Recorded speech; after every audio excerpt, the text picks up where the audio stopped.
Chair. I did not whack myself in the It head. looked like you whacked yourself in the head with the chair. I didn't whack myself in the head with the chair.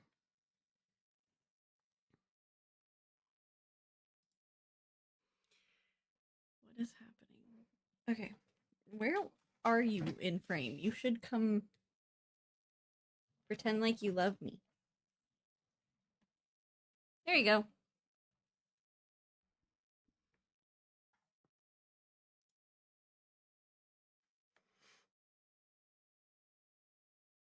You good? You gonna be okay? Hello. I didn't. Hello. It happened. No, what? It happened before we switched to camera feed. Hate to ruin your joyous triumph there. He was trying to help you out. Listen. I feel tiny. Do you feel tiny? No. No. We are the way we set up our frame is deeply annoying. And it's because we have so much shit. Like, this is not... That's not what I'm talking about. Ideally, like, if you watch YouTubers, something I know you don't like to do. I would. You see, they occupy the majority of their frame with a little bit of headroom. We have 2/3 to half the screen is headroom. Specifically when we do these. Now, when we're just a tiny box playing a video game, it doesn't matter all that much. But you said you feel tiny. That's why. I felt tiny because my chair is really low. Well, why is your chair low? Not because of the screen. Why is your chair low? Because if it's not this low, then I can't touch the ground. Oh, that's right. You got little legs. So you got little legs. Then I can't scooch my chair. I forgot you have the little legs. We're also talking really quietly. We need to not. That's because I'm worried about my child. Child had a bad day at school today, just because they had an allergic reaction. That should help a little. Is that better? Not really. We need to be in the yellow. We need to talk. There you go. So you got it. We needed to talk at a normal volume, not whatever our weird muttering was. Now we have sound editor James. We've had cameraman James and sound editor James tonight. I'm flexing all of my muscles. Trying to match the level of expertise in this amazing show. It is an amazing show. All right, we have 2 more minutes of witty banter. Is our banter Don't witty? call it that. No. Ha.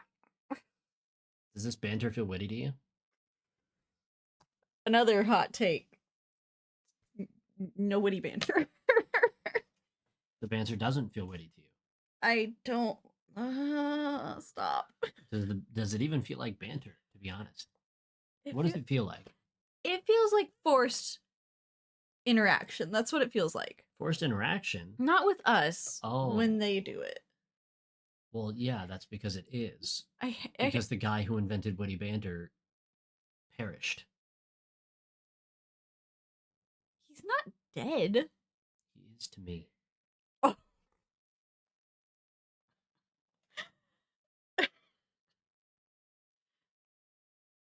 I mean, I'm upset too, but damn. Hey, Valnichushkin just scored a goal. I feel good. I feel good about myself. Okay, what is happening?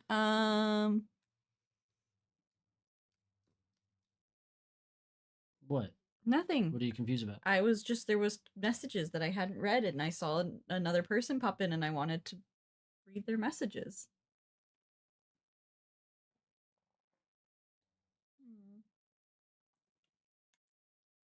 We're getting white girl wasted on tonight's episode. I only have 2 more of my sipping creams for my stocking, and I'm upset.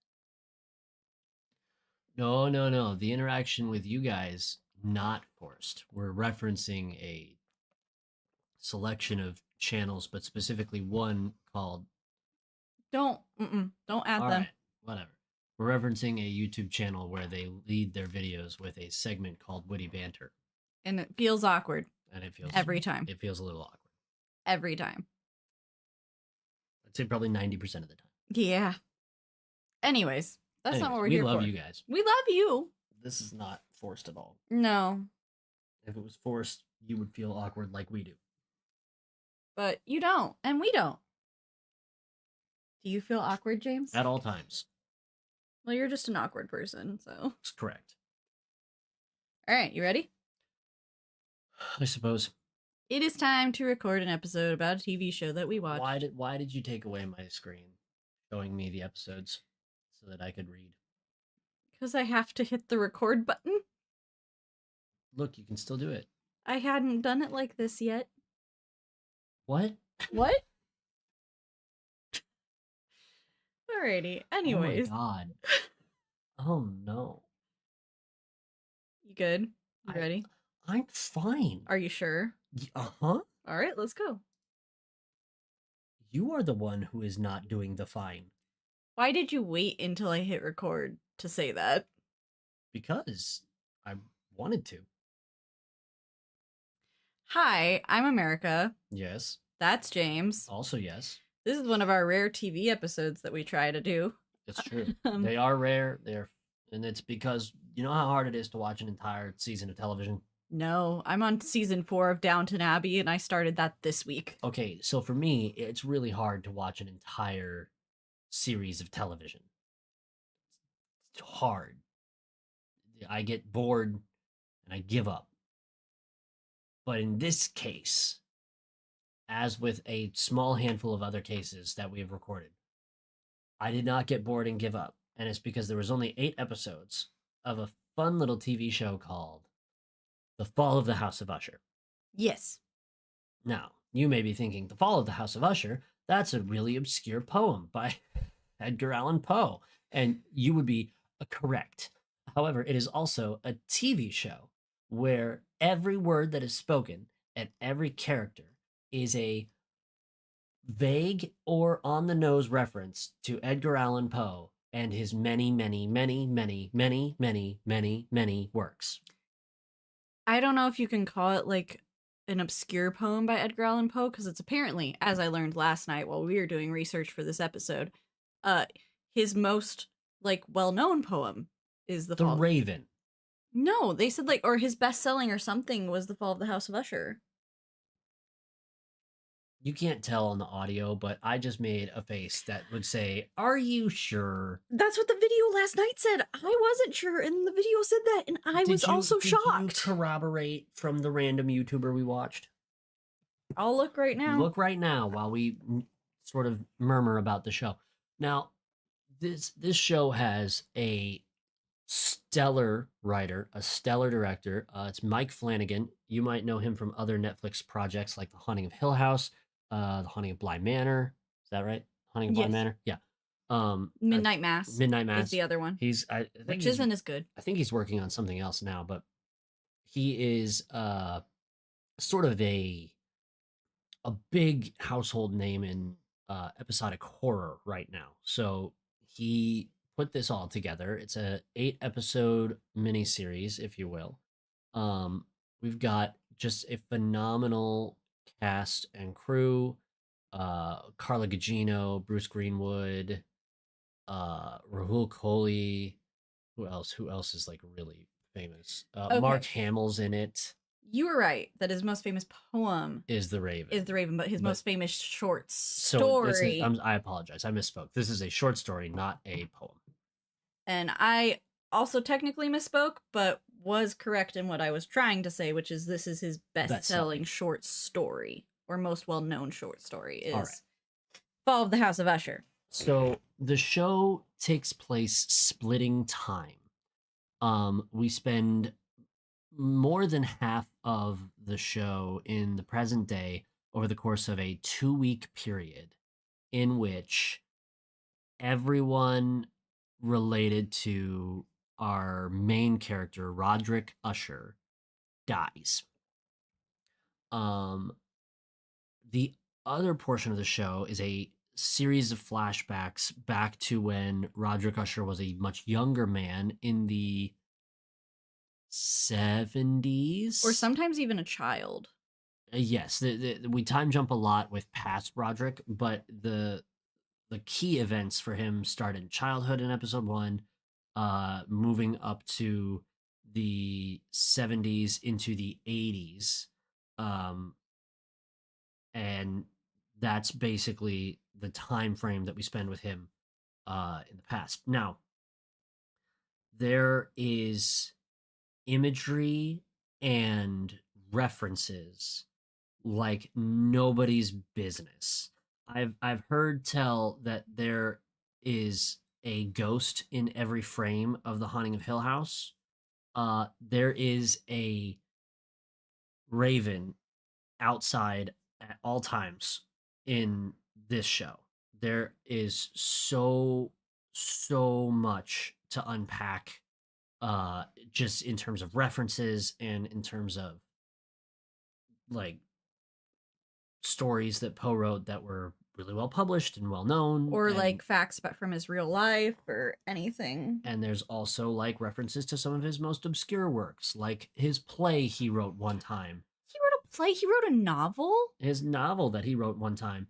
It's such a wide ranging depth of information that they base this whole show on. I You don't need to know everything about Poe or know all his works to watch the show and enjoy it. Or like really know anything about Poe. Yeah, you don't It- really need to know anything about it because they do a really expert job at doing an amalgamation of his short stories in this show, uh without making it feel clunky. It's a blending of a bunch of Poe works that doesn't feel like it's a blending of a bunch of Poe works. So the first episode, just to launch into what kicks off the whole thing and why all his children are dead. So Roger Gusher is framed as this sort of deeply corrupt CEO of a big pharmaceutical company called Fortunato. And we start at a funeral in which 3 of his children are dead. Yes. Um, so the 3 kids that do we start at the first funeral or the second? No, we start at the second funeral because no one's there at the second funeral.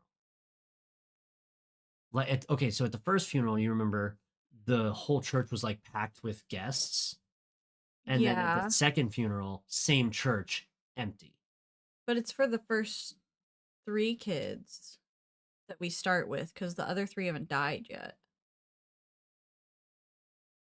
So I don't know. That says that he attends the funeral of his oldest 3, the last ones to die, and he keeps seeing the ghosts of his other dead children, and then he looks back and sees Verna. I'm just gonna agree with you, or we're gonna end up in another Knight's Tale situation. So he's at a funeral. He's at a funeral for 3 of his 6 children, and he starts seeing ghosts, and they are his other dead children, who basically are telling him that, well, his children tell him how they died. Yes. So he leaves the funeral, goes to get in his car, sees a horrible, grotesque figure, collapses, bleeding from his nose. People call for an ambulance, etc., etc. And he mutters to himself, "It's time," right? So we flash to he's invited his current nemesis, which is the assistant U.S. attorney, C. Auguste Dupin, to his childhood home to basically put on the record a confession of his many, many misdeeds and crimes. So many. There is a great deal. He is not a good guy. That's the biggest thing about this show is no one in here, minus one person. One person is the good guy, and it's not any of the ones that you think it is. Yeah, it's none of the main characters, really. It is a tertiary character. But everyone else in here is like a horrible bad person. And in some regards, that's nice because, like James said, there's a lot of death, and we're going to witness all these deaths. Um, so it's kind of nice that you don't like any of them because you kind of are Yeah, just happy when they die. yeah, you as the audience member are sort of given this gift of grim satisfaction no matter what happens in an episode, because everyone in the Usher family is bad. There are levels to the badness, but all of them are bad. There is no Usher, save for one, who is not bad. Um, so, anyways, he calls in the attorney in Japan to uh, basically recount his many crimes and confess and turn himself in, right? He also offers Dupin a drink, this hysterically expensive whiskey or brandy or some such. Uh, and Dupin doesn't want it, basically, but he proceeds over the course of the whole show to drink like the whole bottle. Um, which I think, if you really get into the weeds, makes the entire confession inadmissible in court. He can't admit it anyways. Like, I mean, he has the recording, but like, Roderick's dead. What's he gonna do? But yeah. So, well, Japan doesn't know that. So we flash back to the first story that Roderick is going to tell Japan, which is about the death of his and his twin sister Madeline's mother, um, Eliza. So we go back to 1962. Their mother is this sort of hard ass, Semi-abusive. semi abusive single mom who is staunchly anti um, science and medicine, and is suffering from a malady, an illness of sorts. We later find out the name of it, but you don't find it out now. So she dies for all intents and purposes. And But so, not yet, technically. okay, so anyway, so she dies. They don't feel a pulse. They check her for a pulse. Uh, Her children go out in the backyard, dismantle a shed, and build a coffin for her and bury her in the backyard. That night, massive storm rolls through, um, and the lightning scares the kids. I think they're like between the ages of 10. They're in their teen, They're in their teens like and they're early twins, so they're the teens. same age. But they freak out about the lightning. Roderick stands up to go like watch the storm for a little bit. And in another flash of lightning, he notices that the grave that they had dug is redug. Basically, there's a hole in the yard now. So he wakes his sister. They go out. The atmosphere is so creepy. And that's one thing that the show does really, really, really good, is anytime we are with Roderick and Dupin, the atmosphere in their decrepit childhood home is so tense and so laced with paranoia and fear, and it's sort of like reading a Poe book or short story or poem. You just feel this sort of impending sense of doom like a wet blanket. So they go outside and they see handprints and footprints in the mud near the grave, leading back towards the house where the doors open. They get back inside. Lightning flashes. Their mother, who looks, that can't be up on the shelf. Wherever you put it, it can't be there. It just falls down. That wasn't spooky at all. I can't wait to watch that back on television. A book just fell off a shelf behind us as I talk about how fucked up their mother looked. She looks like a zombie, basically, and she doesn't speak and just sort of makes this croaky roar sound as she picks up Roderick by his throat and starts strangling him. And Madeline uh, pleads with her mother to put him down. She does, and then her mother stalks off through the front door out into the night. Right?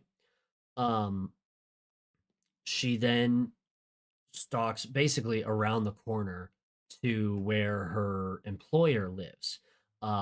This is a man named William Longfellow, and he is the present. I say present. He is the CEO of Fortunato Pharmaceuticals And may or may not be the children's father. in 1962. Uh, yes, may or may not be their father.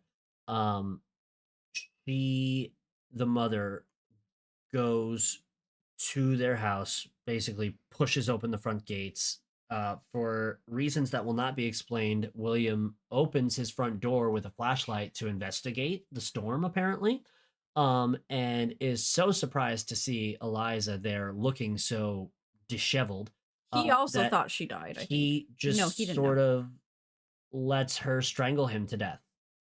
Yeah. So that happens, and then Eliza finally dies for real, for real.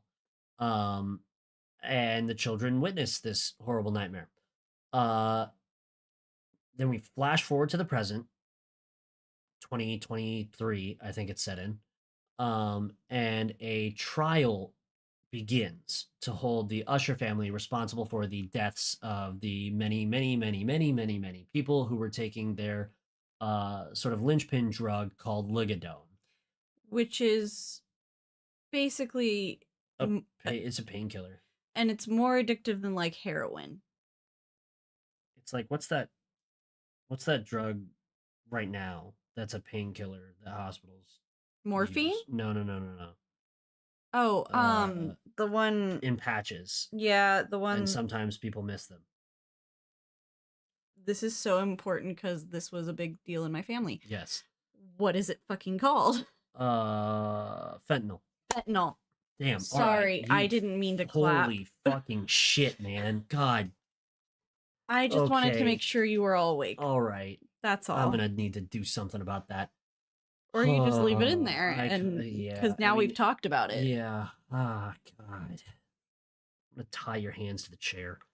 So, ligadone is basically like fentanyl, and they have claimed that it's this anti addictive drug, but it is.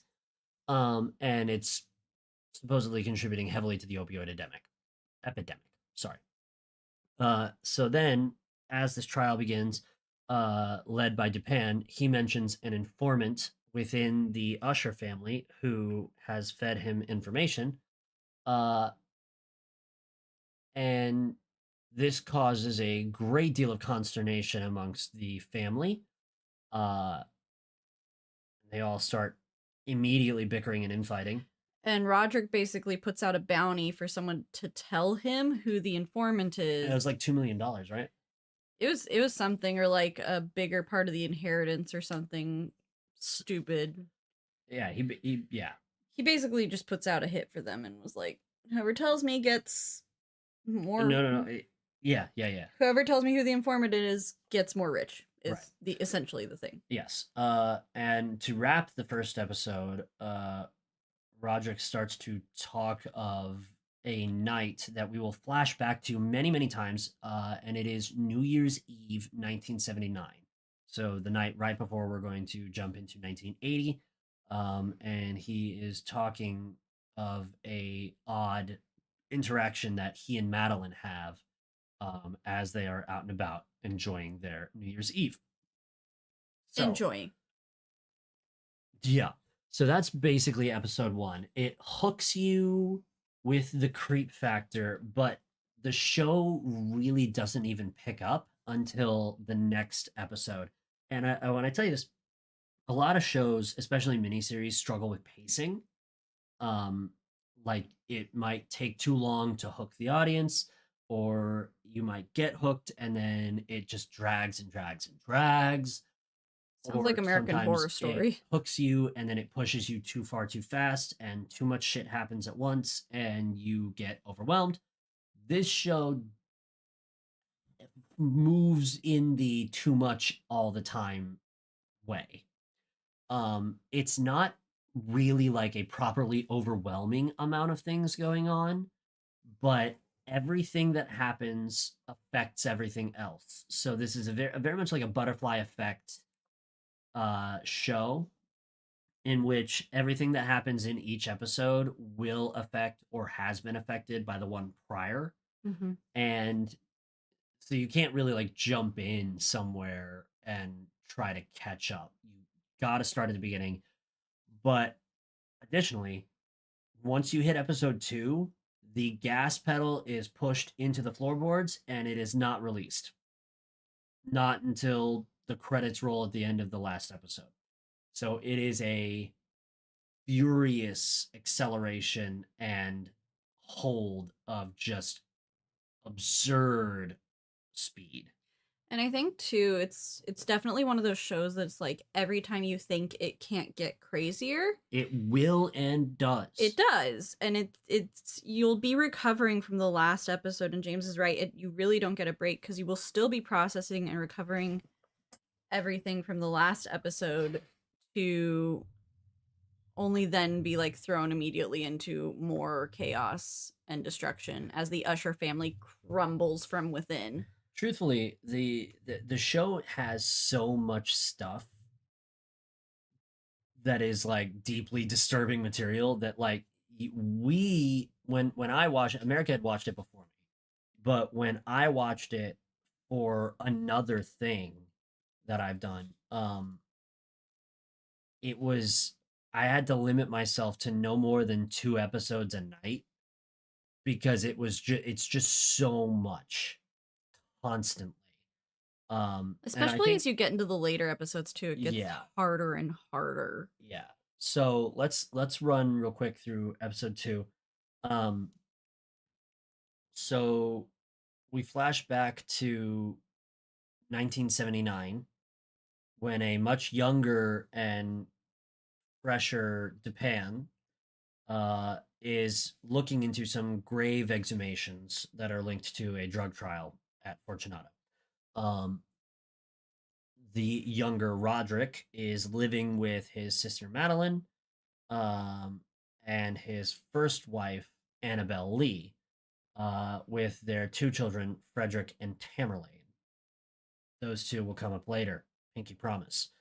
Um, Roderick goes to pitch his genius drug Ligadone to the CEO of Fortunato in 1979, which is a man called Rufus Griswold, who came in after Longfellow was killed. He's also a horrible person. Yes, we will not feel bad when he is dealt with later.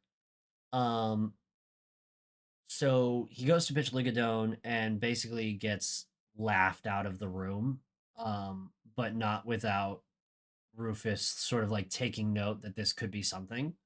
But there's basically just not enough in the pitch to get Rufus to bite.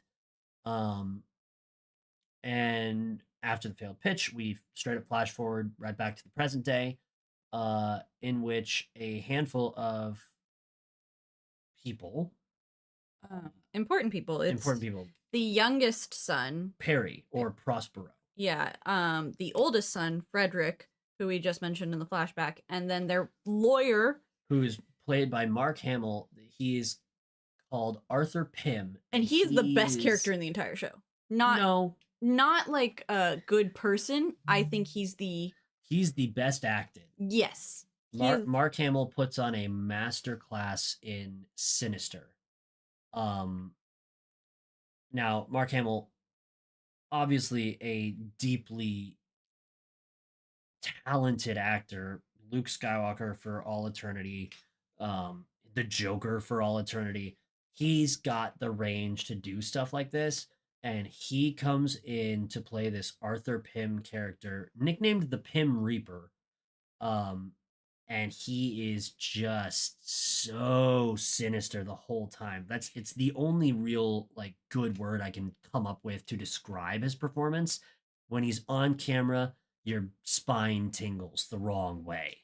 I will say too, he disappears so well into the role that I didn't even realize it was Mark Hamill for like a decent chunk of my first watch through. I just kept thinking like, man, this guy looks really familiar. Like I don't always go look things up immediately. James like has to. Yeah, I do that. I don't necessarily need to. Sometimes I like to figure it out, and so I'll just keep watching, going, man, I know them from somewhere. So yeah, no, he does really good. He just disappears entirely into this role, and he does an excellent job. It's so good. Watch the show to watch him. If you don't watch it for anything else. Truly, truly.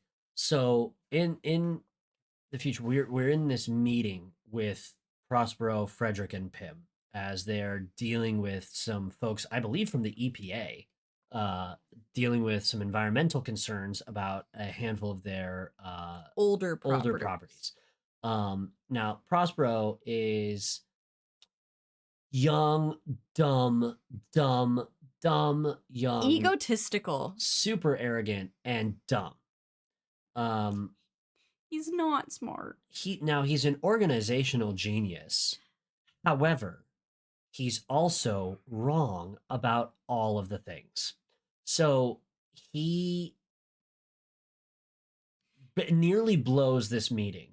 And he was tasked to be there to basically start learning the family business. Yes.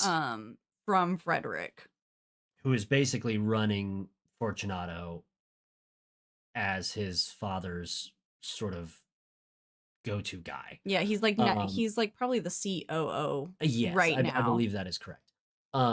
So the meeting goes really poorly. Pym salvages it. Frederick insults Prospero, and they have a little fight. They have a little fight. Prospero decides he's going to use one of these abandoned properties to host a masquerade ball rave turned orgy. It should also be mentioned that the only reason he was in this meeting in the first place is, like I said, to observe Frederick, but it's because he just got his pitch turned down from his dad and Madeline. It's funny, there's two failed pitches in this episode. Yeah. One is Prospero's and the other is Roderick's. Because it's basically the whole thing, and I was actually thinking about this today. The whole thing about the Usher family is you basically have to find a gift or like something to make yourself useful, some business venture that will profit the family. And every kid has a thing that they do, except Prospero, whose thing that he does is drugs. And so his big pitch is that he wants to do like these secret pop-up parties that just because they're so exclusive, like they will make revenue. And to be honest, the amount of people who showed up to his first one, despite the price tag and the invite only shit, he made bank. It's just that it went wrong. So the way he's going to ignite this orgy of the partygoers is triggering the building's sprinkler system with water from the tanks on the roof. So that is a chunk of the episode where the planning of that party takes place. Roderick then reveals to, I think, his sister Madeline that he is suffering from a disease called CADASIL, which is what killed their mother. Yes, it's basically this aggressive form of dementia in which the patient begins to hallucinate before having catatonic death states and then eventually just actually dying. So he has hedged his bets that his adopted daughter, well, not his adopted daughter, his bastard daughter. Most of the children are bastards. There's three that aren't. There's three that are. No, there's two that are. It's only Frederick and Tamerlane are his actual children. Yes. Well, I mean, they're all his actual children that aren't bastards, that were in wedlock. Yes. So are Tamerlane and Frederick.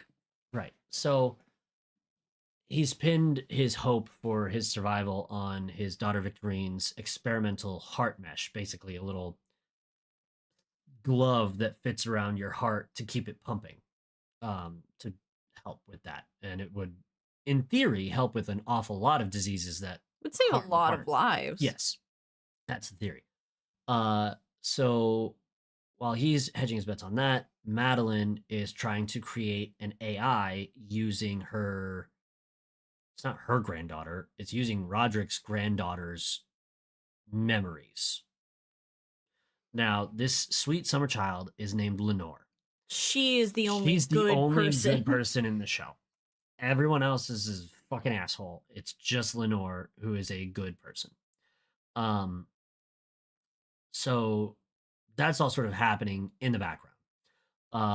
Prospero shows up at Frederick's house, itching to get vengeance on his brother for Frederick's mistreatment of him at the meeting earlier. And he invites Frederick's irritated wife, Morella, to his orgy party, planning to seduce her for revenge. It's icky. It's very icky. And what's more icky is Morella goes. She goes. She's tempted and she goes, okay. And then she goes to the party. What's the age difference between them, do you think? Because he's like 15 years, maybe. Okay. She's like in her early 30s, probably. Okay.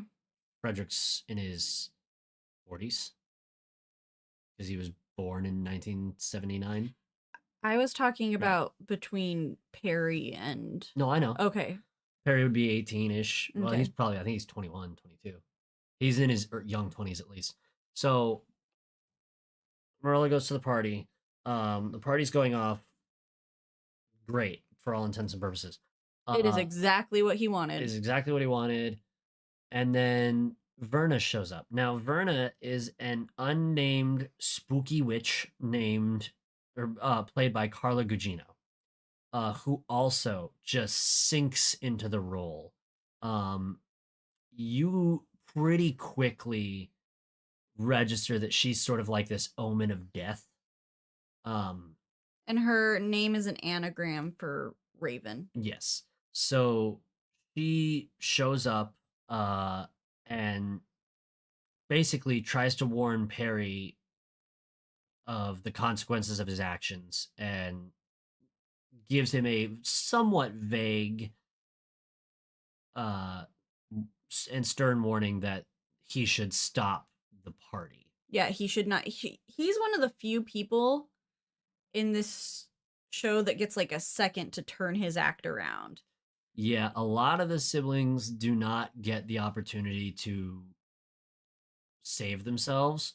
Prospero gets the opportunity and fucking doesn't take it. Like, she tells him, and it's not because he has to die, as we'll learn later. Everyone has to die. But she's giving him a chance to die nicer. Some other way.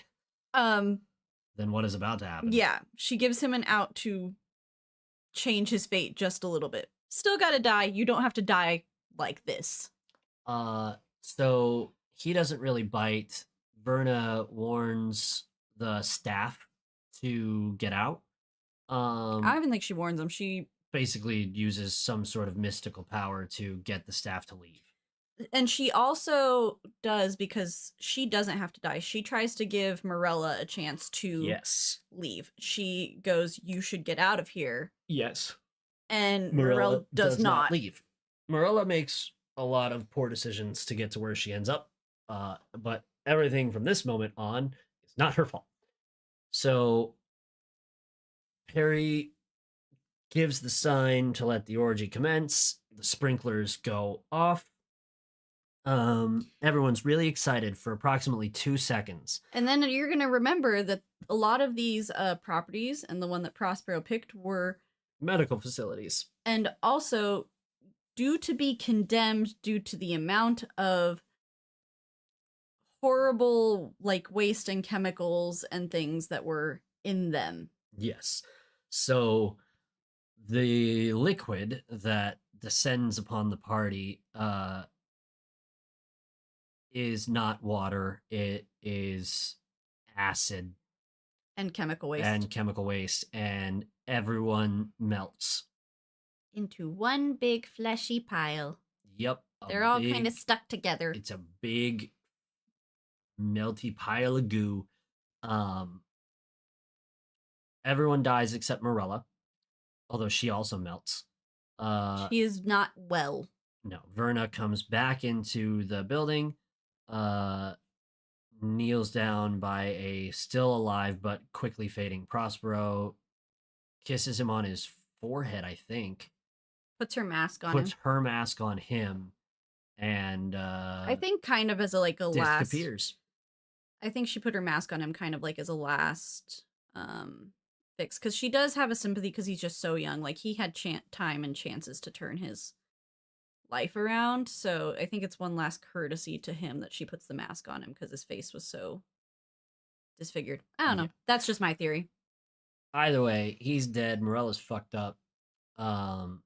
And that's episode 2. So here we go, man. The gas pedal is pressed down, and we're not stopping. All right, we're gonna jump to 3 and run through it pretty quick, I hope. This one is called Murder in the Rue Morgue. The other one, yes, the one before this was The Mask of the Red Death, because they're all named after Poe. They're all named after either poems or short stories that Poe wrote. This one's Murder in the Rue Morgue. Yes, so we flash back,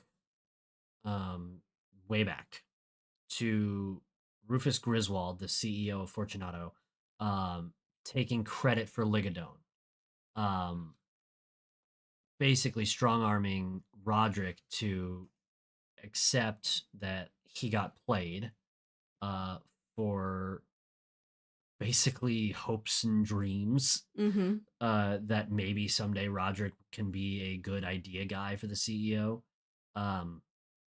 It's a business move. It's a cutthroat business move, and a lie, but it plants the seed of hate in Roderick's body, and mind, and also does kind of set up for, what am I trying to say? The rest of the show too, because there's the legalities that he's been like declared the possible next heir after Roderick to the Fortunato company, which is important in exchange for giving him credit for Ligadone. So Arthur Pym, in the present, arrives at the crime scene with the human flesh puddle, and for reasons that will never be explained, is allowed access to the crime scene before the cops. Because he's Arthur Pym. Because he's Arthur fucking Pym. That's literally, he holds way too much power that will never be explained. Yes, so he goes in there and he successfully identifies Perry's body, Prospero, as well as Morella. And he, upon discovering Morella being alive, bursts back out, tells the first responders that they have a survivor in there, and people rush in to take care of business.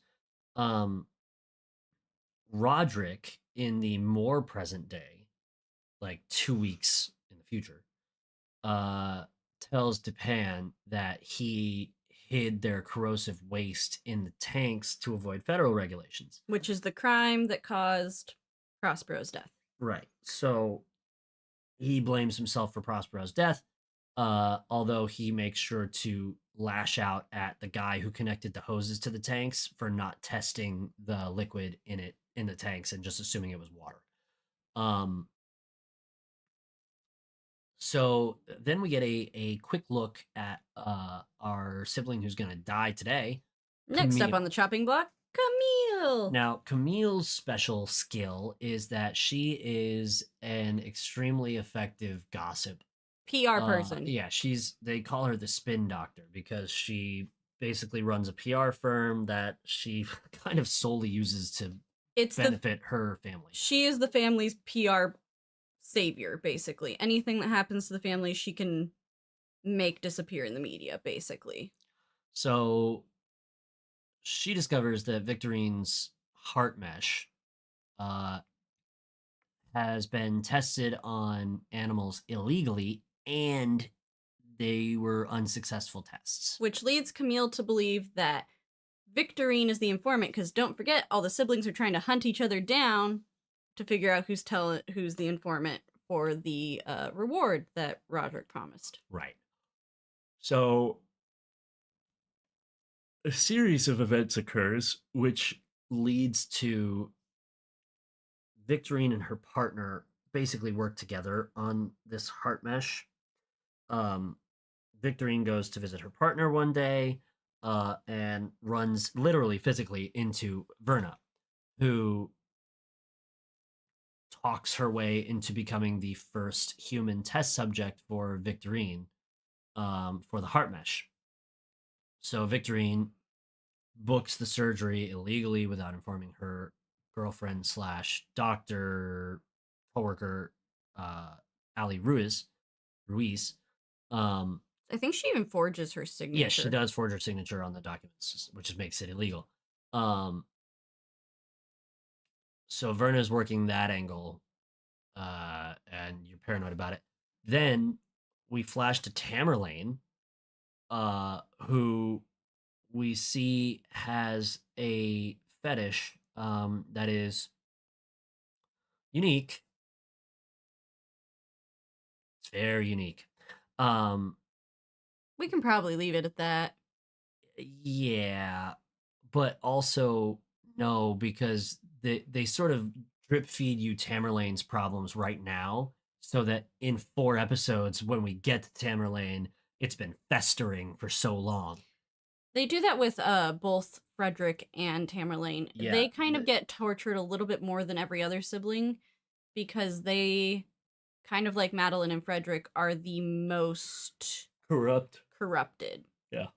So, all right, I'll get into it quick. We see Tamerlane and her husband Bill engage in this. It's a variation of being cuckolded, um, in which she basically hires a sex worker to come and pose as her for a date night in with her husband Bill, and she just sort of like sits in a chair in the background and gets it on by herself, Watching them have dinner. Well, and also going and doing the nasty later. But she basically just watches the whole encounter and gets herself off instead of, I don't know, having sex like a normal person. So that happens. We see that happen one time, and then it's going to happen again. And the sex worker who shows up for the job is not the normal sex worker that they bring in for this. It's Verna, who looks an awful lot like Tamerlane in this scenario. Now, Verna will appear in wide variations of dress and disguises, and she always looks like her, but also different people. So that happens, and Tamerlane's not happy about it, but gets into it nonetheless. And we flash to another fucking thing that happens, in which Leo, another child, this is played by Rahul Kohli, he is close to being a good guy, but not really. As he's fooling around outside of his relationship. He does a lot of drugs. He does a lot of drugs. And after a bender upon mourning his brother's death, he wakes up in the morning and discovers that he apparently has killed his partner's black cat named Pluto. He cleans it all up and gets paranoid and starts trying to find a replacement cat. Now back to Camille, who's about to die. I didn't realize that it's such a good show that you don't register how many things start happening at once. But you kind of do because it just feels so chaotic all the time. But you're not left like the scenes where things happen aren't so short that it happens and you don't clock it. I think too. Like you always get to sit in it. I think too. Some siblings' deaths get built up like a lot more. I feel like Camille's is very short. Yes, Camille's is very short.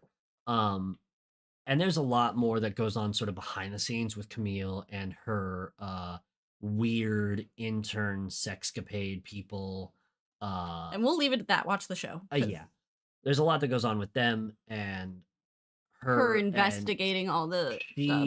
she decides that she's going to go after deeming her team incompetent. She's going to go dig into Victorine's lab on her own. So she goes to the lab, uh, discovers that the door is locked. She can't get in. She tells the security guard to let her in. Now, the security guard, guess who it is? Ding, ding, ding. You're right. You only had one guess and you got it. Verna. Verna tells her, no, you can't go in there, and gives Camille an opportunity to not fucking get herself killed. I think But she's the last one. yeah, she is the last one who's given the opportunity to not die in this way. Camille is pretentious and an asshole and just decides to force it, and so Verna lets her in. Camille begins investigating the lab. Short and sweet of it, she gets mauled to death by one of the chimpanzees. Yeah, it in a sequence that is truly one of the more disturbing, I think, as Verna takes on the. She and Verna basically argue throughout the lab, and it just like it. It's so hard to describe because it is such a deeply perturbing incident. But yeah, Camille gets mauled by a chimpanzee, and in the morning, lab techs show up to work. They find blood all over the floor, and they find a chimpanzee sitting in amongst the blood near the corpse who smiles evilly, fade to black. That's episode 3. Holy shit. We're gonna really quickly talk about episode 4, the black cat, which is the probably easiest of all of them, because it doesn't do a lot of jumping around outside. Like, we don't visit all the siblings in this episode. We mostly stick to Leo and flashbacks to the past. Yeah, it's kind of where we start to really hone in on one sibling. Like I said, actually not even hone in because Prospero's was. It's just Camille's that feels like she's not given a lot of anything. Camille's not given a lot of build up, but she also has a domineering amount of scenes in episode 3, which lead to you being like just ready to be rid of her by the end of it.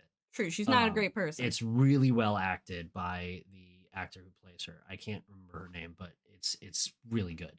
I'll look it up really quickly. So, the Black Cat, episode 4. We flash back to the past, in which Depan reveals to Roderick, young Roderick, documents with Roderick's signature on them, which Fortunato has forged to basically force the testing trials for Ligadone. Parallels between the past and the present. Kate Siegel. Kate Siegel fucking crushes it. So Roderick is left in this sort of limbo space of being like, they forged my signature and stole my drug, but I can have power if I play along. And that's going to be his crisis for some time. Does he do the right thing or the self-benefiting? You have one guess and 3 seconds. Now, back in the present, Leo goes and gets himself a black cat that resembles Pluto from a cat shelter. And guess who's running it? That's right, it's Verna. Makes deals, basically flaunts his power and money to obtain the cat, which is supposedly unobtainable. Gets the cat. In the meanwhile, Camille's death causes this massive crisis because now the whole family's PR person is gone. Um, so they're basically gonna have to try and fucking figure it out on their own. This is also where we start to see Roderick and Madeline really point fingers at Verna to be like the culprit in all the deaths because they see the security footage and Verna is at the desk working as a security guard. Right. Arthur Pym basically tracks her down. Now, Madeline recalls them meeting Verna in 1980. Well, more correctly, New Year's Eve, 1979. So we get a little scene from the party at the bar where Verna was bartending in 1979. Flashing back to the semi-present, Arthur Pym gives Frederick the locked burner phone that Prospero gave to Frederick's wife Marilla back in episode 2 as basically her ticket to the party, right? Frederick immediately begins a maniacal spiral of paranoia that his terrific wife cheated on him or With his was younger cheating on him. brother. Right. In an attempt to cope with this horrible thought, he goes to Leo for drugs. Leo gives him drugs.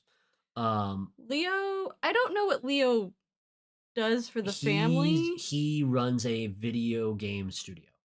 Okay, but his main job is the drug supplier for the family. Oh yeah, pretty much. Like he has some Usher business, but what he really does is supply all his siblings with drugs. Pretty much. So that's all happening. Roderick, I apologize. I misspoke earlier when I said he tells Madeline about his codicil. He finds out he has it. He finds out he has it in the second episode. He tells Madeline about it in this episode, which starts Madeline's gears turning about how to deal with the inevitable death of her twin brother and their giant company. Of their giant company. Yes. So her gears start turning. Now the new Pluto, the cat, the new black cat, straight up starts just tormenting Leo. While Julius, his partner, becomes very concerned about Leo's excessive drug use, which he uses as a grief coping mechanism over his siblings' deaths. So Leo tries to go get the cat to take it back to Verna, and he accidentally, on purpose, gouges out Pluto's eye. Now, he had called Verna there to help him get the cat because he was really struggling. And upon gouging the cat's eye out, Verna, who is there with him, also, her eye just sort of like is out and bleeding profusely, which is deeply disturbing. And in his sort of hallucination state. Yeah, his hallucinated... Because he just keeps hallucinating the rest of the time. Yeah, it's not even really clear if the cat's real, to be honest. He loses his mind and destroys his apartment trying to find Pluto, who is allegedly in the walls. Finally, Pluto, the new Pluto, the maybe real, maybe not real Pluto, appears on the balcony sitting on the railing, and Leo in his stupor charges at the cat, and straight up his momentum takes him over the balcony. He falls many stories and splats on the concrete below, dies instantly. I thought it was on his car. Nope. Okay. Nope. It is next to Julius's car. Got it. There was a car. Watched Leo kill himself on accident. And then the real Pluto shows back up as he had never been killed and he just got out. And that is the death of Leo, the end of episode 4, and the end of this episode of City Wave Cinema. 3 siblings down. We will The youngest 3, we might add. We will continue with the oldest 3 and the rest of the ushers when we get back. Okay.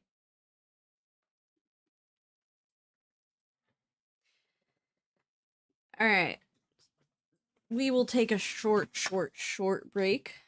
For the live stream people, you still don't get to vote. Catching up. Because we still owe you 2 movies from your last vote where you all 3-way tied. We're going to plan on doing one of those this weekend. Fall of the House of Usher. We're gonna do Anchorman 2 this weekend, I believe, unless something tragic and horrible happens.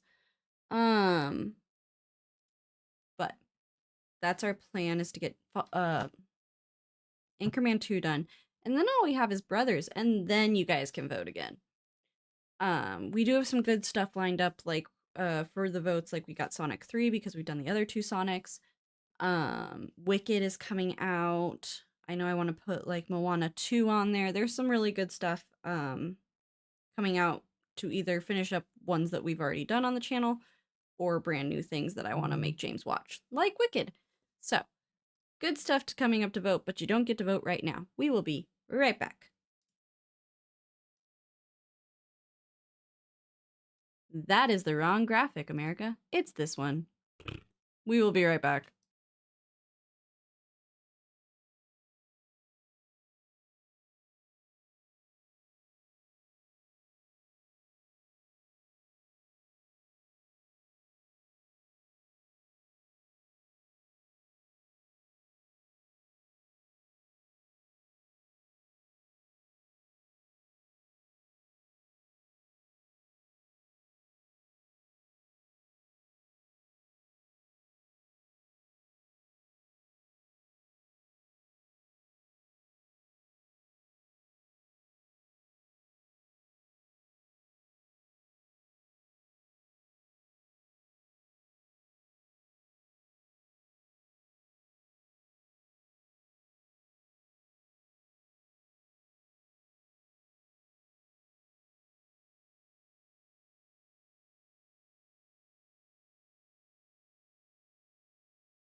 James is being a weirdo and eating a cookie in the corner.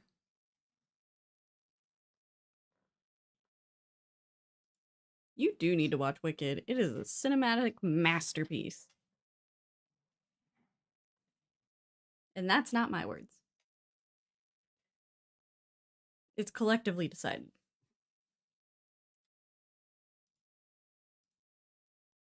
Why? What would make you think that I want it in a different place than the one, like last one I had? Okay. How's your cookie? Is it good? An HEB cookie. Mhm.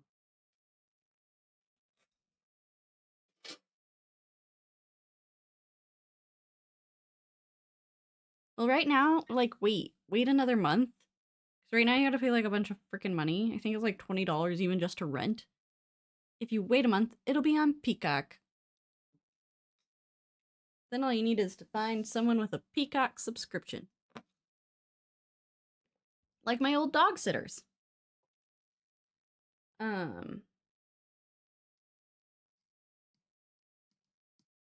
Speaking of which, if any of our people that are watching right now live in Austin and also like watching dogs, let me know.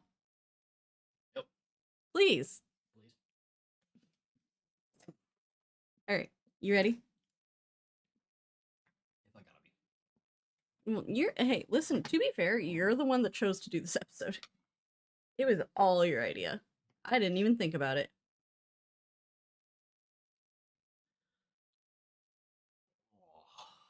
You ready? You know what I'm impressed with? Can I give you some props? You remember so much about this show. I had to watch it like I was studying it for what I was doing.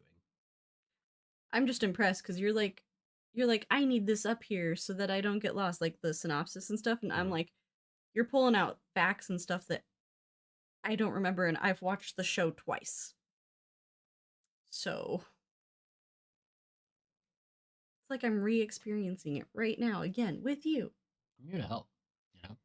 You ready? Okay. 3, 2, 1. You know that thing where you hear a click somewhere, like maybe like a house creak or like a fire alarm chirp when it's like, "Hey, my battery, please change it." And then and then so you hear that, and then you hear that for so long, and it happens every once in a minute, and it just keeps happening, and it happens so much, and it starts to like really like drive you nuts because you can't figure out what it is, and it just keeps happening and happening and happening, and it happens so much that you throw a uh bookend at your girlfriend, and you kill her with your bookend that you threw at her head in a fit of rage, and then it keeps happening, and you realize you've killed your girlfriend with a bookend, and in a fit of rage in front of your dad you kill yourself. You know that thing? I don't know that thing necessarily, but I know all about that. And then I know about putting your experimental heart mesh inside your dead girlfriend and That keeping you her heart pumping. yeah, uh-huh. So okay, so you kind of know about that a little bit. I kind of know just a little bit more. So that's episode 5. Literally, that's the entire episode. That's not the entire episode, but that is the that is the death. okay, so yeah, episode 5, the Telltale Heart. Welcome back. That's James. I'm America. This is CityWavesCinema. That story went on so long. It was, I watched the timer. It was 1 minute and 30 seconds. I know, but it kept like, I didn't know that you were just gonna do the whole entire like sequence of events, of her losing her mind, and then you just kept going, and I was like, oh, okay. Like, I thought you were just gonna be like, do you know how you get really mad at your girlfriend? And like, literally every time I thought you were gonna stop, you just kept going. yeah, no. So, in episode 5, in our open where we flash back to the past, Roderick, Madeline, and Roderick's wife Annabelle Lee join forces with Dupin to uncover Fortunato's hidden files, because they know that Fortunato forged Roderick's signature for the testing of Ligadone and all that shit. So they know somewhere the actual papers need to exist with no signature or some such, right? So they basically make a plan to sneak in and find the files. Flashback to the future. The remaining Usher children, the oldest 3, devolve into a stew of vicious jealousy, uh, trying to ensure that they are their father's favorite. Um, the odd man out here being Victorine, who is technically a bastard and gets the short end of the stick against Tamerlane and Frederick.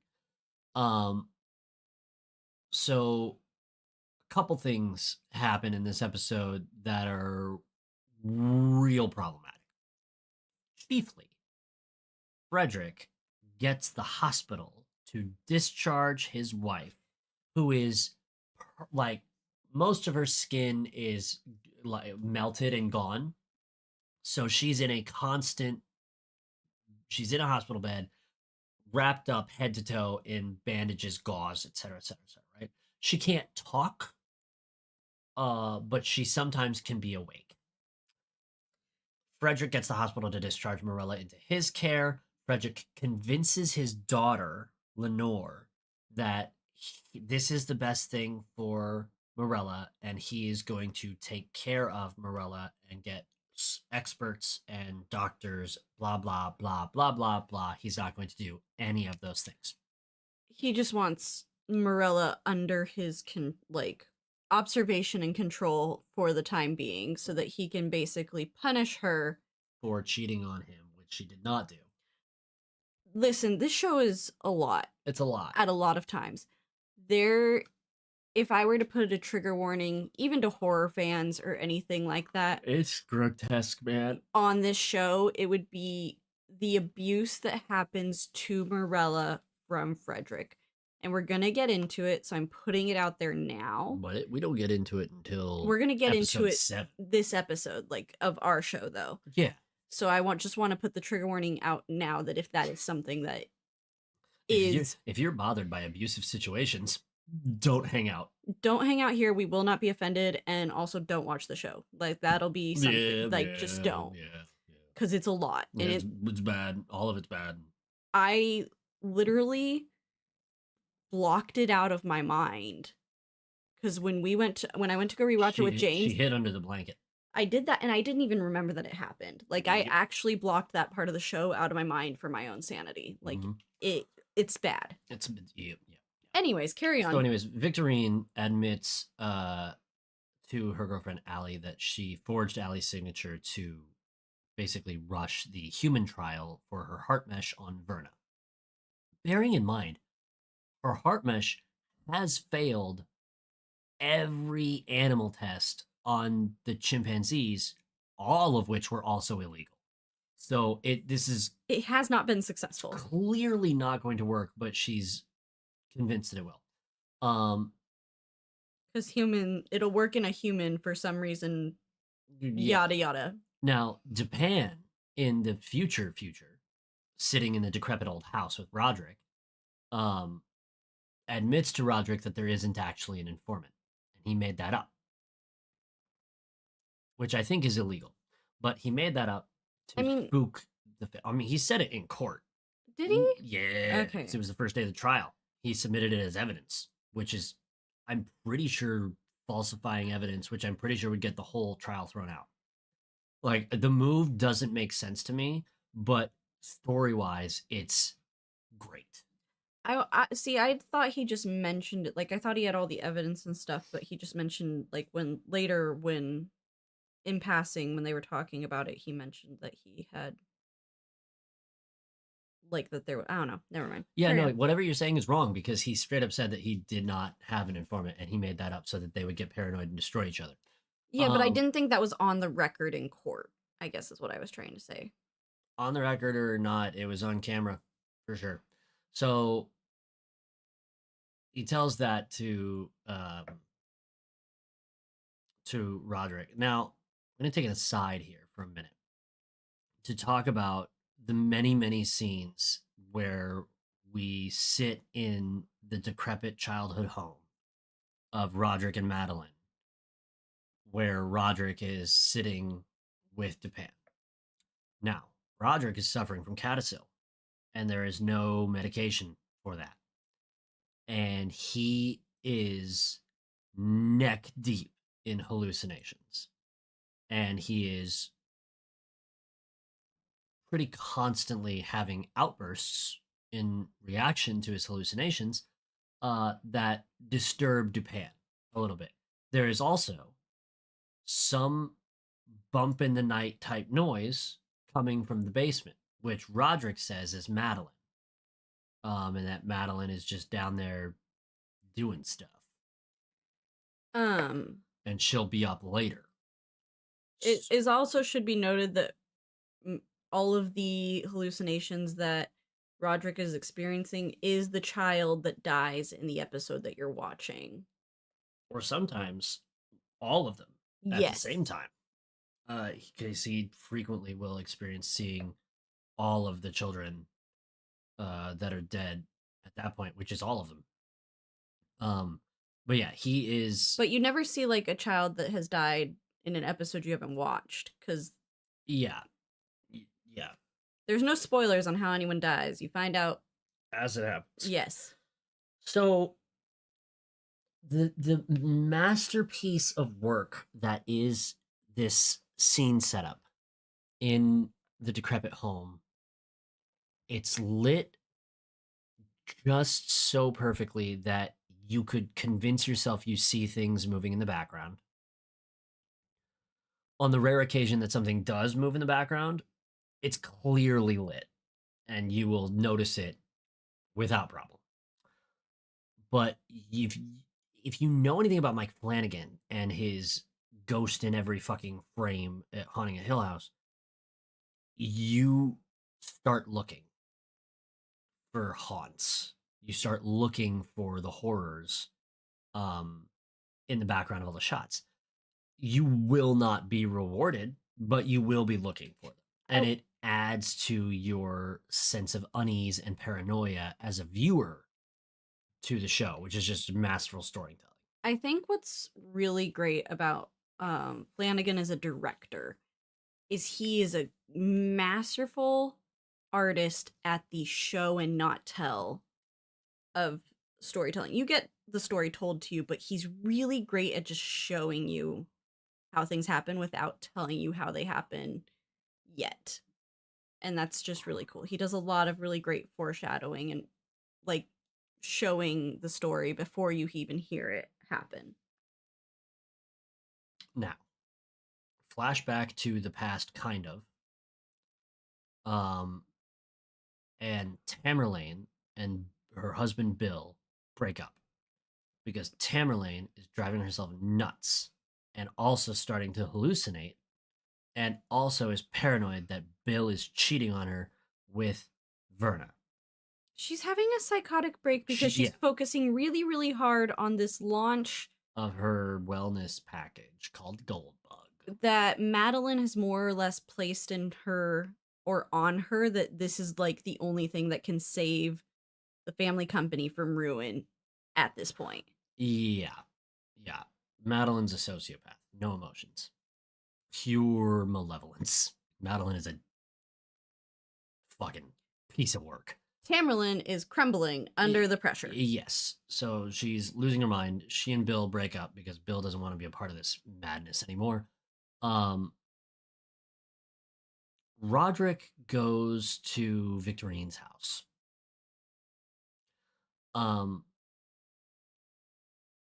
We have already seen at this point in the episode Victorine and Allie have the argument about the forged signature, and Victorine, in her passionate, fiery rage, grab a bookend and throw it. You don't see where the bookend lands. Yes, you just see the throw. You don't see where it goes.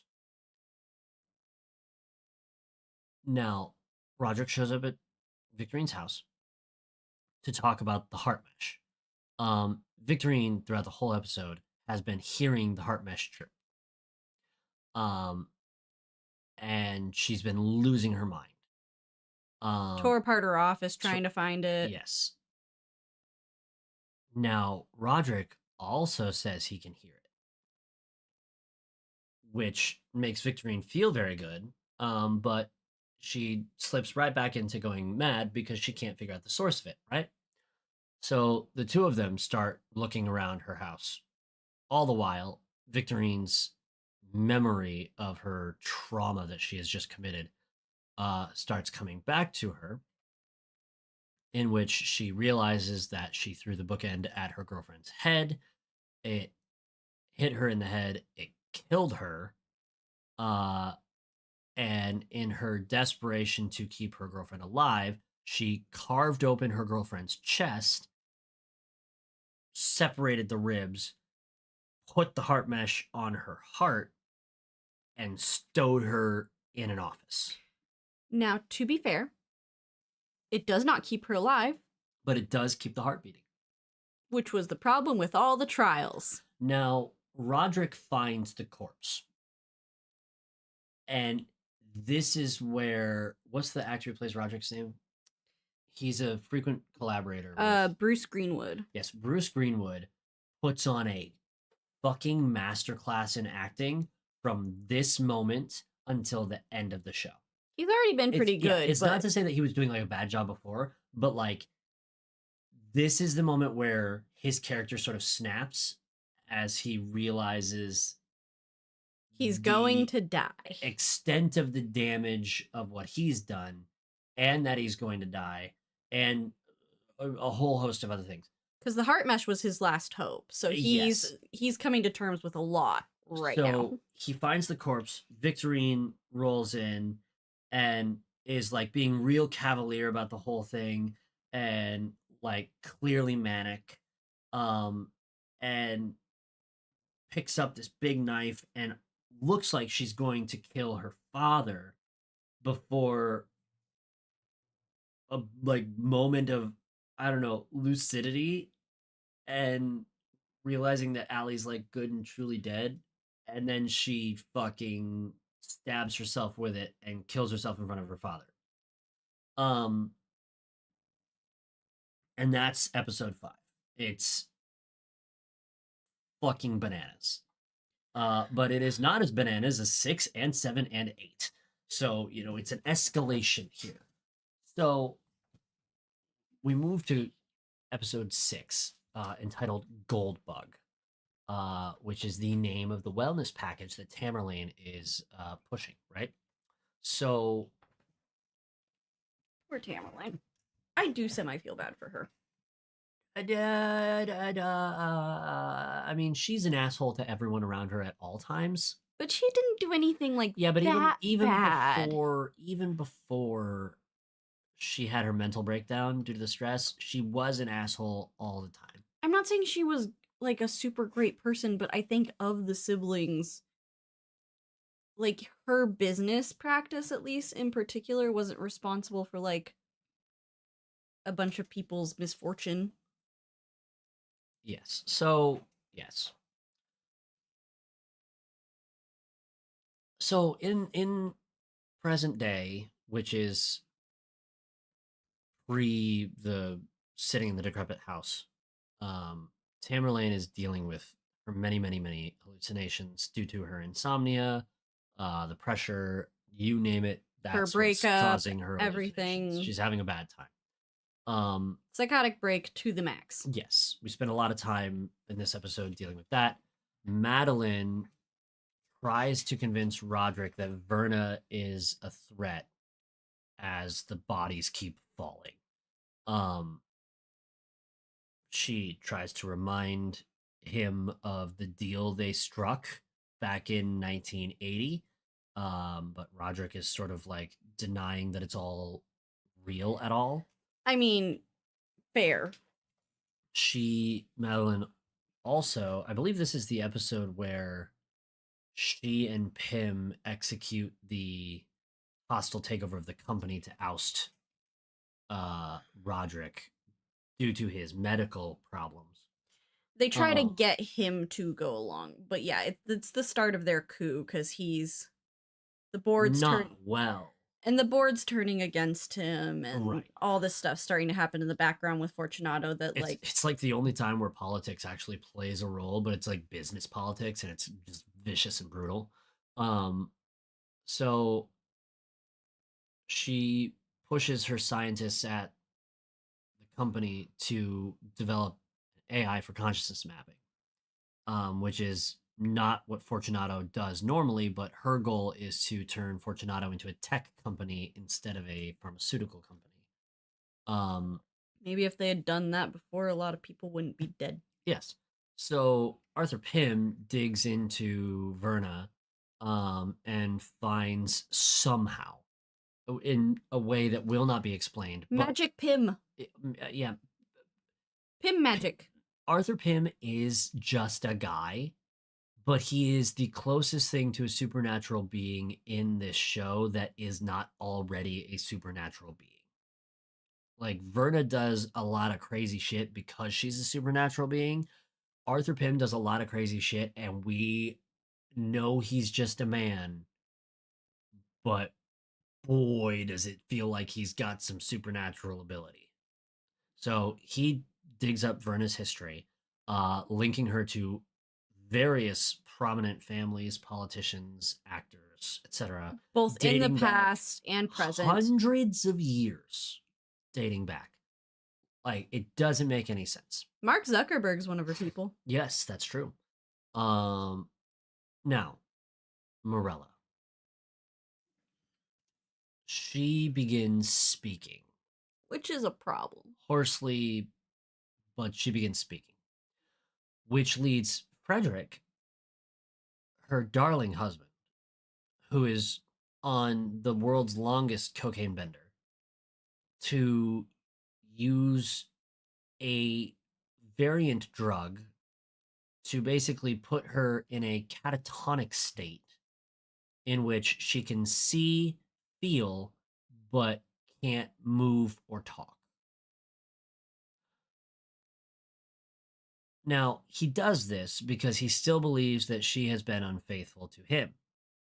What he does not do is have a conversation with her about these allegations. He just keeps her drugged and feeds his own maniacal ego about what he believes is the truth. Meanwhile, his poor daughter is starting to like really kind of figure out that her dad is not actually taking care of her mom. Yes. And she's kind of trying to go on a way to get her mom out. She doesn't know exactly what's going on, but she knows that her mom's not being cared for properly. Yes. Fast forward to the launch of Goldbug. In a scene that I can only describe as the most secondhand embarrassment you'll find in this show Yeah. is the Goldbug launch. Tamerlane is exhausted, completely rattled by all her many hallucinations And the death of all her siblings. and the death of all her siblings. But she basically bombs. She goes out there and just bombs. Hallucinates. She's hallucinating Verna in the area. She's hits her stepmother in the face with a mic stand, I believe. Yeah. Yeah. Just fucking loses her mind. Finally spots Verna, goes to engage with Verna, like to try and fight her. Verna turns to dust in front of her eyes. And also in front of Madeline's eyes. Madeline sees Verna turn to dust. No one else does. No one else does, yes. Tamerlane bugs out, goes home to try and recover from her manic episode. There's no PR team anymore, so someone's got to do damage control, and it's not going to be her. And as she gets there, Verna starts taunting Tamerlane through mirrors. Tamerlane's a bit of a narcissist. Oh, yeah. And the more mirrors there are in this apartment, the more you go, oh, you really are just so full of yourself. It feeds into her fetish that we discussed earlier too, because the person always has to look like Tamerlane. But it can't be Tamerlane. And there's mirrors everywhere, including the bedroom, which again feeds into that fetish. So Tamerlane just starts smashing the mirrors where Verna appears, leading her to get onto her bed where there is a mirror above her bed, like so you could look up at yourself doing the nasty, like she ever fucking does that. and she smashes the mirror above her bed. And we enter a slow motion sequence in which she sort of realizes the folly of her ways as she slips up and falls slowly into her bed, and a enormous jagged piece of mirror falls. Does it hit her in the stomach or the neck? She Hits gets her in hit in the neck, but the main one is the stomach. the big chungus It hits goes through her her back. in the torso where there aren't any bones, pierces and bisects. Uh, Other shards of glass hit her in various other places. She is killed by the glass. And that is the end of Tamerlane and the end of episode 6, Goldbug. Now, you had a trigger warning earlier. If you did not heed that, this is your last warning. This episode is the most disturbing. It is called The Pit and the Pendulum. It is deeply unsettling scenes of torture, mental torment, abuse. It's time for Frederick to die. It's time for Frederick to die. And this one's been a long time coming. You've been waiting and waiting and waiting, and it is time. Just satisfying. If you do make it through it, it is very satisfying. But the road to get there is a lot. Yes. So Madeline tries to get Pym to force the board to elect her CEO now that they've ousted Roderick. Because, like we said already, she wants to bump Fortunato to be a tech company, abandoning pharmaceuticals so that they can worry about chasing down artificial immortality. Because Madeline is also scared of dying, just like just like Roderick, sorry. She's just going about it in a weird way. She's going about it in a different way, like trying to preserve herself digitally. So, because they basically are both even without the whole curse from Verna, they both think they're going to die of the same disease that killed their mother. Yes. So they've both been their entire lives working on a way to avoid that death. Yes. Now, Frederick, who is coked up at all times, continues to torment mentally for now Morella in many verbal assaults that are disturbing to hear and frustrating to watch. A little bit of psychological torture too, as like he posts a bunch of pictures of them all over the room. Yeah, it's a lot. Yeah. So we flash back to 1979 to the court hearing in which Roderick is supposed to work with Dupin to whistleblow on Fortunato. I feel so bad for young Dupin. Roderick sees potential to... Do not give him credit for that.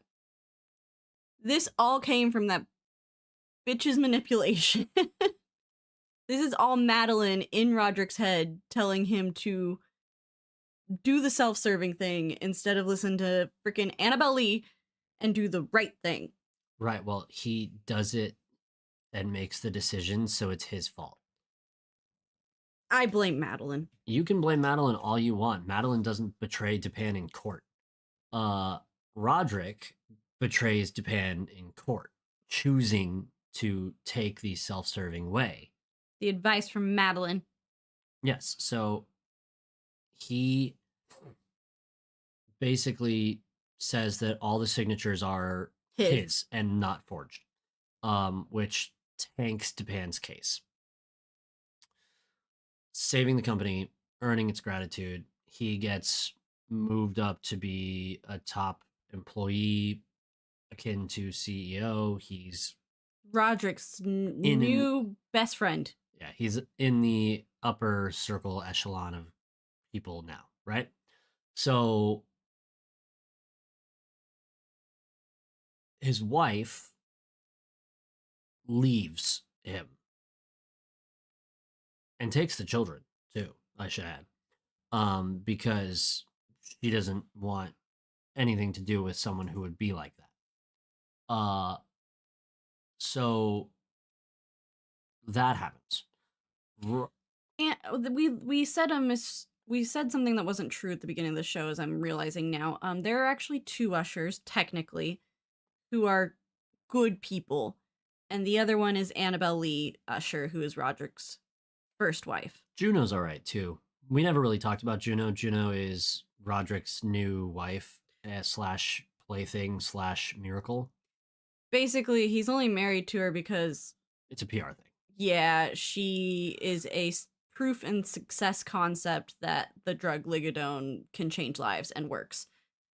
However, she's on like the world's biggest fucking megadose and she doesn't want to be on it anymore. Yeah, because she basically recovered from being a heroin addict to only be addicted to a different drug. Yeah, not a great life for her. So in the present, she tells Juno tells Roderick that she wants to get off Ligadone. Roderick straight up admits that he only married her because she took Ligadone so well and was able to withstand enormous amounts of it. And she fucking leaves him too. Because Roderick, not a stand-up guy, this guy. So he's sort of left alone and despondent. Now, somewhere in this mix is the bad times, in which Frederick, keeping Morella on her catatonic drug, where she can't move or speak, but can still see and feel everything. Which is important to remember for the end of this story. He pulls out all her teeth with pliers. Because her smile was so beautiful.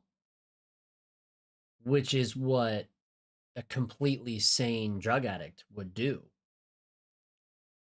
So that happens as part of his many torments. And when he's done, he gets a phone call. And this is an important thing that occurs because it leads to his death. He had made a small pile of cocaine on a tray where he was mixing her catatonic drug. However, as he collects his cocaine to leave to deal with something, the collapsing of the building from Prospero's rave, destroying evidence, he collects all his cocaine and in the process collects some of the powder of the catatonic drug. Under direct influence from Verna. Right. So Frederick later gets to the building, bitches to the fucking guys who are rigging it to blow. Demands to go in there before they blow it up so that he can literally piss on Prospero's grave.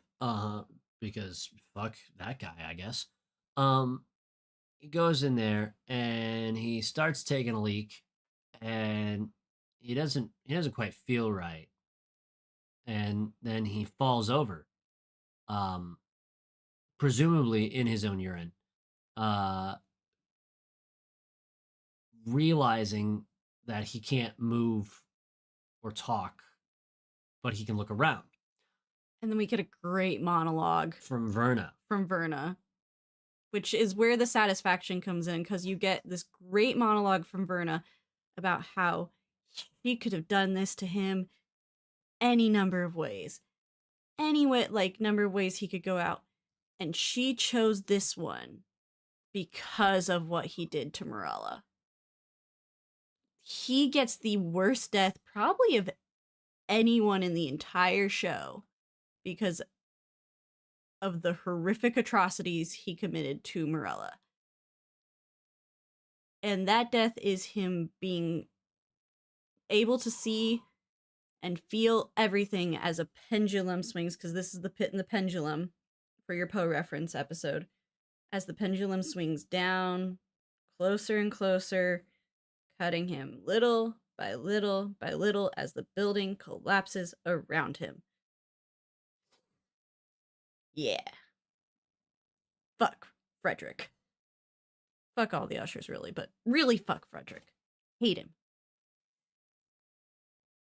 So then Lenore saves her mom, calls the police.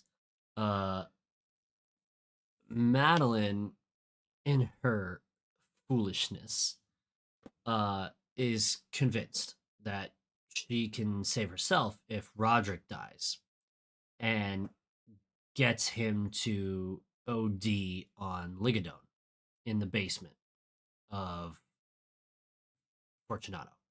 Where he's been going and hanging out a lot for reasons that will be explained later. Yes. Now, Verna won't let him die yet. So, as he's slipping away in the overdose, she basically forces him to vomit up all of the Ligadone and lets him know that she's not done with him yet. Yeah, he can't die yet because he has to see the death of his entire family. That was part of the deal. Right. They'll So- die once everyone else has died, and if you remember, there's still one Usher alive. Right. So he goes home, and that's the end of episode 7. Now, we're on to episode 8, the final episode. It's called The Raven, in which we will tie together almost all of the loose ends.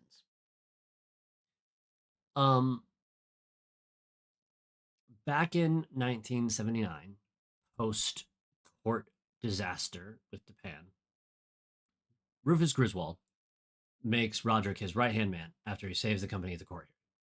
But it should be worth noting, Rufus Griswold is a mean and nasty fellow, and Madeline and Roderick still fucking hate that guy. So on New Year's Eve, 1979, at the party, Madeline and Roderick poison Griswold with Amontillado, the cask of Amontillado. And they basically wall him into the basement at the new construction site of Fortunato, which coincidentally is the place that Roderick has been hanging out so much.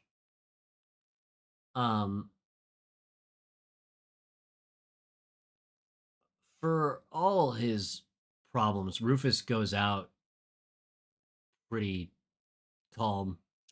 He doesn't get one of the worst. I mean, he's gonna starve and Nope, because they gave him cyanide. oh yeah, They That's convince right. him he's going to starve to death in there, yeah. No, he just dies from the cyanide but poisoning. he dies from the cyanide that they gave him. But he kind of dies. Like I said, that's one of the better deaths in this thing because he's Yeah. just. I mean, other than being trapped behind the wall and like being aware that you're going to die for so long, it's a more peaceful way to go than being sliced in half by a pendulum or burnt by acid or attacked by a chimp. You know. Yeah. So they kill him, right?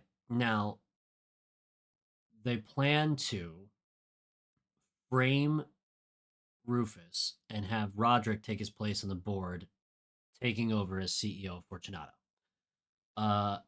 They then leave the New Year's Eve party they were at, which was the company New Year's Eve party, to spend time at a local bar where people will see them and recognize them, basically to establish an alibi. They wind up at Verna's bar. There, post Midnight Toast, they are talked into making a deal with Verna. This is the ever elusive deal, in which they will have all the wealth and power they ever could imagine. No court cases will touch them. Basically, immunity from everything, because Verna wants to see what they'll do. The catch being, when Roderick is going to die, at the time when he would die without the deal, everyone in his family that does not already die will die before him, and then he will die. Uh, so that's the deal. And Him and Madeline take that deal so fucking fast. Madeline's not the one who jumps on it. Roderick is the one who says that's a deal you have to take, and he shakes on it or whatever, right? So he takes the deal, but in the future, he's the one who doesn't believe that it even was real or happened until the very last moments. True. So, and Madeline and Verna, like Verna has this weird obsession with Madeline and like seeing everything that Madeline will do. it's because Madeline's a sociopath. And so like Verna really like you see that in a bit in She's a girl's girl. really though. You see that like in a bit throughout this episode of like Madeline actually gets to go see Verna at the decrepit house first before Roderick gets there, and like they have this cool interaction, and it's just yeah. Nothing makes you feel more vindicated in the show, for me anyways, than the interaction between Verna and Madeline in the house hours before Roderick gets there, because Madeline runs through everything in her playbook on intimidation and haggling and all that, and Verna just will not be budged. This is also after she tried to sick Pym on murdering Verna. Oh yes, because Pym is also an assassin as well as being a lawyer, and the lore of Arthur Pym, which is described in one of the episodes, but I don't remember which. It's this one because is it this one? Yeah, because Verna's gonna talk to Pym too. Arthur Pym was on this circumnavigation of the globe voyage in which he saw some like terrible things, and became a changed man, but also was this incredibly strong and capable adventurer at the time. And he would tell the children, as they were growing up, stories of his circumnavigation of the globe, in which he claims to have found a hole at the North Pole leading to a hollow Earth in which creatures that live outside of space and time exist. Now, for all intents and purposes in this show, that is real and a thing that exists. Pym's not bullshitting. That's where Verna comes from.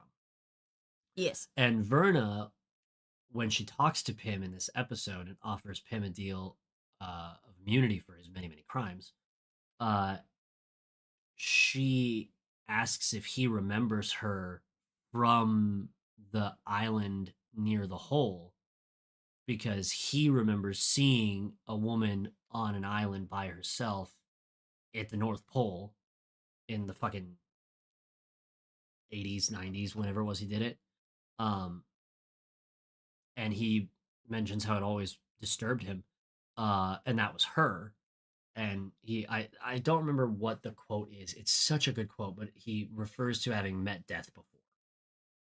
And it's implied that she is death. So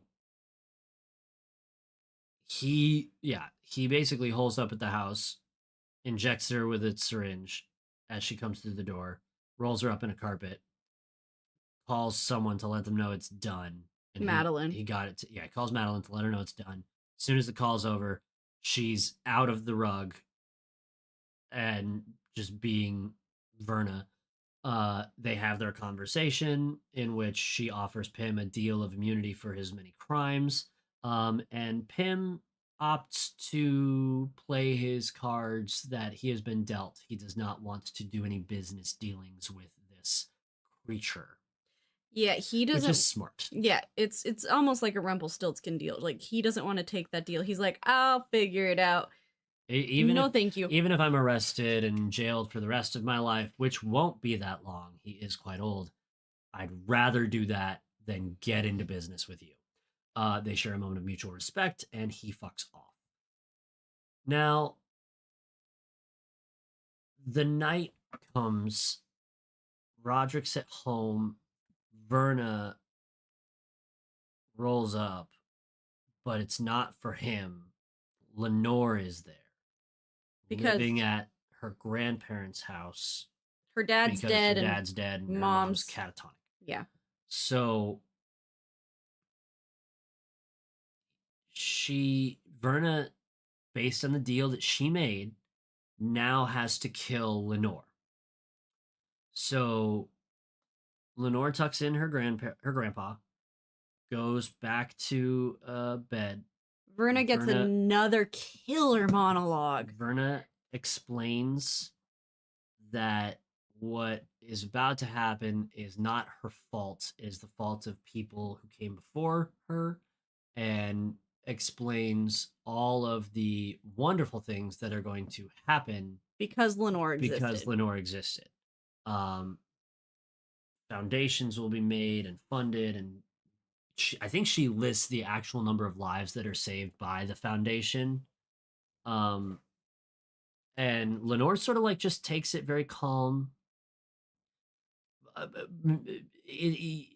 The acting is so good you can't tell if Lenore is like not believing what's happening or not understanding what's happening or very wizened and is understanding what's happening and allows it to happen anyways. I think my interpretation was Verna's like making her calm.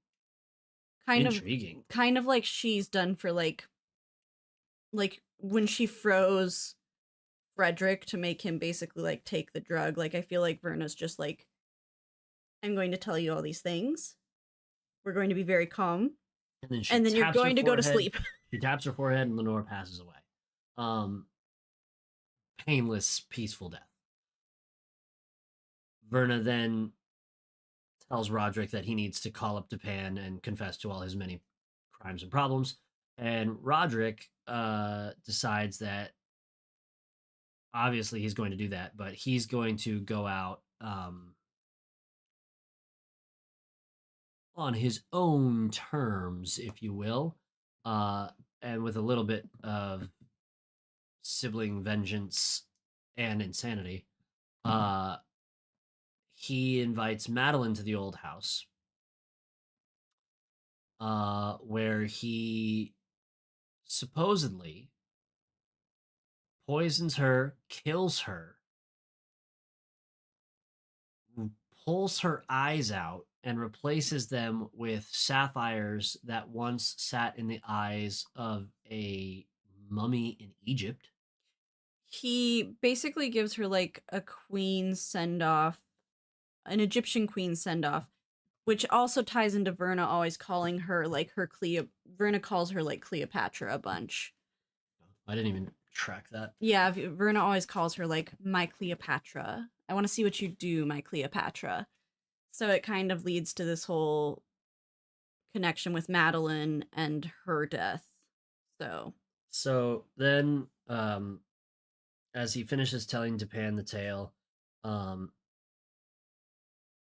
Roderick's phone has been blowing up all night with texts from Lenore. However, Roderick knows Lenore is dead. He saw her corpse earlier. What he is getting texts from is the AI subconscious of Lenore for reasons. And every text is the word nevermore or a variation of the word nevermore in a constant streaming spam. The storm outside picks up more aggressively. Uh,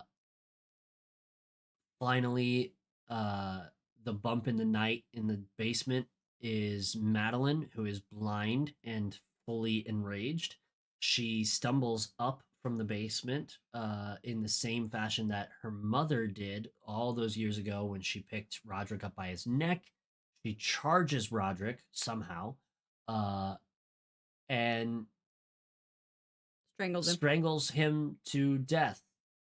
while the house collapsed Japan around them. Japan sprints out of the house and turns around in the pouring rain just in time to see the house collapse, crushing them. Uh, and the show ends as you discover that Juno, who was still technically Roderick's wife, inherits Fortunato, dissolves it, and creates a drug rehab program. Arthur Pym is arrested. Japan retires, and the show ends in the cemetery where all of the ushers are born or are buried. and Verna is reciting. I think she's reciting the Raven. No, she's Spirits of the Dead. Is it? Yeah. Oh yeah, that's right. So she's leaving various tokens that are attributed to the different ushers on each of their graves while reciting the poem.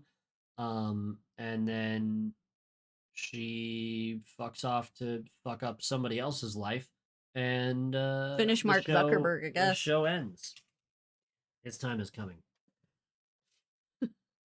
We get to see what Verna's gonna do. No, in real time. No, it's a really, really great show. Like I said, probably my favorite TV show ever in the horror genre, next to Haunting of Hill House. It's really, really good. It's worth a watch. Just be aware that there's a lot, and if you're sensitive to those sorts of things that we've mentioned, maybe not for you. But if you can handle it and you can stomach it, it's so good. It's so good. I've watched it twice and it's still so good. And then you should really look up all the Poe references because there's a billion of them. Yep. There's so much. I learned so much about Poe that I didn't know. Yeah. Solid 8.5 out of 10. Oh, I was gonna say 10 out of 10. You can say 10 out of 10. I was gonna say 10 out of 10. You can do that. Yeah. Next episode should be Anchorman Part 2, because that's what our next one in the three-way tie That would be was. Anchorman 2.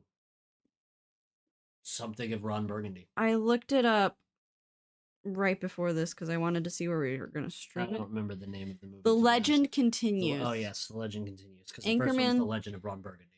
Anchorman 2, The Legend Continues. I'm sure it's going to be such fun. It'll lead you to more interesting conversations, like the first one about dick physics. Yes. So, tune in for that. That's coming. Have yourself a very good time. Live stream. Hi, how you doing?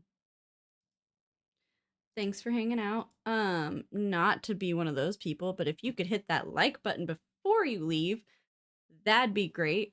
Share this with your friends, your family. Hit the subscribe button if you're new here. Hi, welcome. The only reason I say it, I know everyone says it and I know it's annoying, but it actually does like help the algorithm.